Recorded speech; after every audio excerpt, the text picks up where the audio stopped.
नेपाल राष्ट्र बैंकको प्रथम चरणको सिलेबसमा बैंक एन्ड फाइनान्सियल इन्स्टिट्युसनको हिस्ट्री एन्ड फङ्सन, दोस्रो चरणमा नेपालको ब्याङ्किङ तथा वित्तीय प्रणालीको विकासक्रम तथा स्वरूप, त्यस्तै राष्ट्रिय वाणिज्य ब्याङ्कको प्रथम चरणको सिलेबसमा ब्याङ्किङ विकास र नेपालमा हालको ब्याङ्किङ अवस्था, दोस्रो चरणमा ब्याङ्किङ अवधारणा र विकास, त्यस्तै कृषि विकास ब्याङ्कको पहिलो चरणको सिलेबसमा ब्याङ्किङ अवधारणा र विकास क्रम पनि रहेको छ। So today we discuss about the history of banking development, banking features and current situation of banking in Nepal. Banking development history in Nepal. नेपालमा ब्याङ्किङ प्रणालीको विकासलाई हामी 3 फेजमा डिभाइड गरेर अध्ययन गर्छौँ। First one is traditional phase, then second phase and last one is modern phase. Vikram सम्बन्ध 1994 भन्दा पहिलालाई हामी traditional phase, 1994 देखि लिएर 2041 सम्मलाई हामी सेकेन्ड फेज भन्छौँ, एन्ड देन 2041 देखि लिएर अहिलेसम्म करेन्टलाई हामी मोडर्न फेज भन्छौँ। Let's begin exploring the history of banking development. Banking concept and development. The word bank is derived from Italian word banca and French word banque. Bank भन्ने शब्दको उत्पत्ति Italian भाषाको ब्याङ्का र फ्रान्स भाषाको ब्याङ्क्यूबाट भएको हो।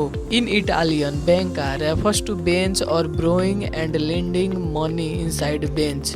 इटालियन भाषामा ब्याङ्क भनेको बेन्चमा बसेर मुद्राको कारोबार तथा सटही गर्ने कार्यलाई जनाउँछ। सिमिलरली इन फ्रान्स ब्याङ्क्यू refers to exchange and lending money inside bench.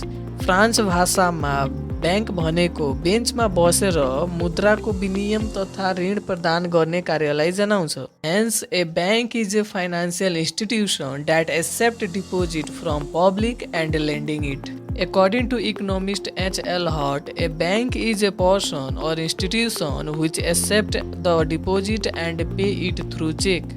अर्थशास्त्री H.L. हट का अनुसार निक्षेप स्वीकार गर्ने र चेक स्वीकार गरे भुक्तानी दिने व्यक्ति वा संस्थालाई ब्याङ्क भनिन्छ। According to Bank and Financial Institution Act 2073, bank is a financial institution which is established for banking services.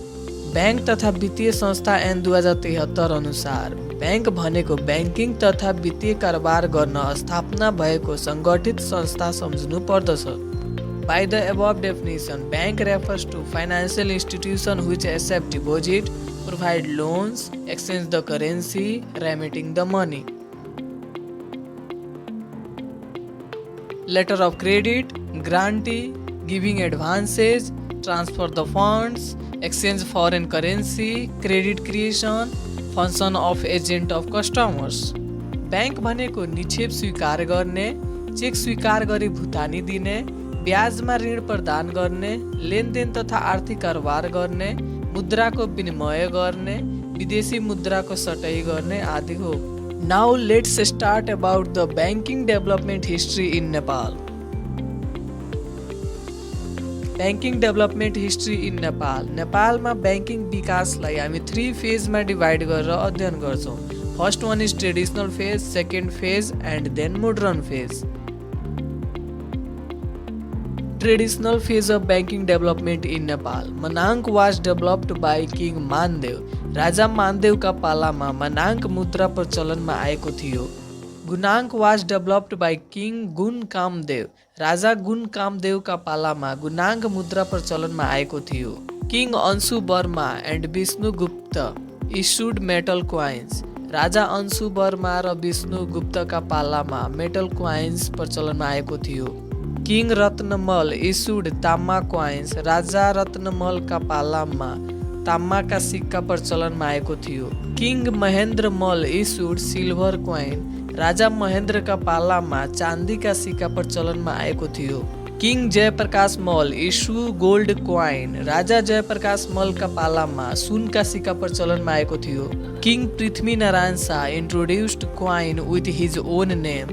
राजा पृथ्वीनारायण शाहले आफ्नो नामको सिक्का प्रचलनमा ल्याएका थिए।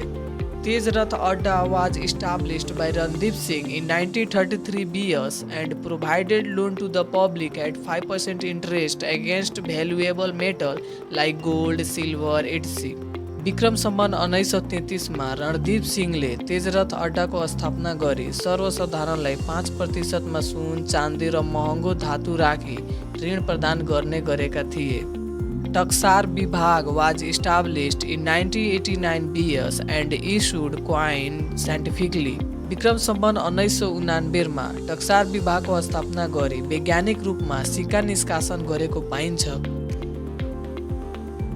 Second phase of banking development in Nepal. Nepal Bank Limited was established in 1994 BS Kartik 13, which was the first modern bank in Nepal. 51% share of government of Nepal and 49% share issued by public.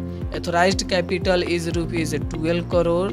Issued capital is rupees 25 lakh and paid up capital is rupees 8 lakh 42,000। Vikram सम्बन्ध 1994 कार्तिक 30 गते Nepal bank लिमिटेडको स्थापना भयो, जसमा 51% share Nepal सरकारको थियो भने 49% share पब्लिकको थियो, जसमा अथराइज्ड क्यापिटल 12 करोड थियो भने इस्युड क्यापिटल 25 लाख र पेडअप क्यापिटल 8,42,000 थियो। सदर मुल्की खाना was issued Moru notes of 1, 5, 10 and 100 in 2002 BS असोज 1।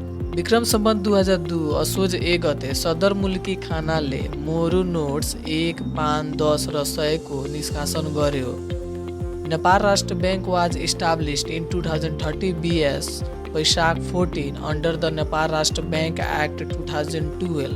नेपाल राष्ट्र बैंक ऐन 2012 अनुसार विक्रम सम्बन्ध 2013 वैशाख 14 गते नेपाल राष्ट्र बैंकको स्थापना भयो।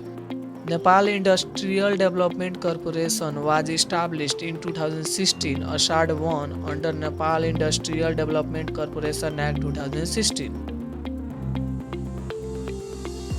राष्ट्रिय वाणिज्य bank was established on March 10, 2022 BS under राष्ट्रिय वाणिज्य बैंक Act 2021। राष्ट्रिय वाणिज्य बैंक ऐन 2021 अनुसार विक्रम सम्बन्ध 2022 माघ 10 गते राष्ट्रिय वाणिज्य बैंकको स्थापना भएको थियो। Agriculture development bank was established on March 7, 2024 BS under agriculture development bank act 2024। कृषि विकास बैंक ऐन 2024 अनुसार विक्रम सम्बन्ध 2024 माघ 7 गते कृषि विकास बैंकको स्थापना भएको थियो। Modern phase of banking development in Nepal. The balance of payment was deficit from 2036 BS to 2042 BS due to excess money supply in Nepalese economy for election and Nepalese currency was devaluated by 40.7%। नेपालमा विक्रम सम्बन्ध 2036 सालको जनमत सङ्ग्रहले गर्दा अर्थतन्त्रमा भएको अत्याधिक मुद्राको प्रभावले गर्दा विक्रम सम्बन्ध 2036 देखि 2042 सालसम्म नेपाली मुद्रामा भएको अवमूल्यनले भुटानी सन्तुलन घाटा रहन गयो। To stabilize the Nepalese economy and financial sector reform, combined effort of World Bank and International Monetary Fund named SAP, that is Structural Adjustment Program, विश्व बैंक र अन्तर्राष्ट्रिय मुद्रा कोषको संयुक्त कार्यक्रम अन्तर्गत वित्तीय क्षेत्र सुधार कार्यक्रम लागू गरियो। WB, that is World Bank, and IMF, that is International Monetary Fund, enforced the liberalization and privatization program in Nepal since 2041 BS। नेपालमा विक्रम सम्बन्ध 2041 सालदेखि आर्थिक उदारीकरण तथा निजीकरण लागू गरिएको थियो। Nepal Arab Bank was established on 29 Asar 2041 BS, the first joint venture bank of Nepal, Dubai Bank and Private Sector Bank of Nepal. Now its name is Nabil Bank। Vikram सम्बन्ध 2041 असाढ 29 गते विदेशी र नेपालको निजी क्षेत्रबाट संयुक्त लगानीमा पहिलो बैंक नेपाल अरब बैंकको स्थापना भएको थियो, जुन हाल नबिल बैंकको नामले चिनिन्छ। Nepal Greenlands Bank Limited was established on 16 March 2042 BS, was second joint venture bank of Nepal and named Standard Chartered Bank। Formally, privatization policy was enacted from 2052 BS. Development Bank Act 2051 was formulated. Vikram Samvat 2051 सालमा विकास bank ऐन 2051 लागू भयो। नेपाल राष्ट्र bank act 2058 was enacted. Vikram Samvat 2058 सालमा नेपाल राष्ट्र bank ऐन लागू भयो। Monetary policy was formulated, implemented and evaluated by NRB from fiscal year 2015-16। आर्थिक वर्ष 2059-60 देखि स्वतन्त्र मौद्रिक नीति निर्माण, लागू र कार्यान्वयन हुँदै आएको छ। Bank and financial institution act BAFIA 2063 was enacted. Vikram Samvat 2063 सालमा बैंक तथा वित्तीय संस्था ऐन 2063 लागू भयो। New bank and financial institution act BAFIA 2073 was enacted. Vikram Samvat 2073 सालमा बैंक तथा वित्तीय संस्था ऐन परिमार्जन भई 2073 बैंक तथा वित्तीय संस्था ऐन लागू भएको थियो। IT, MIS and computer system are adopted by financial institution. Banking क्षेत्रमा MIS र IT तथा कम्प्युटरको प्रयोग हुँदै आएको छ। Merger and acquisition policy are implemented. ब्याङ्किङ क्षेत्रमा रहेको समस्या समाधान गर्न ब्याङ्क तथा वित्तीय संस्थामा मर्जर र एक्वाइजेसन लागू गरिएको छ। Online banking services, ATM services and mobile banking services are conducted in financial institutions. KYC program is conducted to minimize illegal activities. Bank branches are expanded 752 local area of Nepal. Financial inclusion, access and literacy programs are conducted.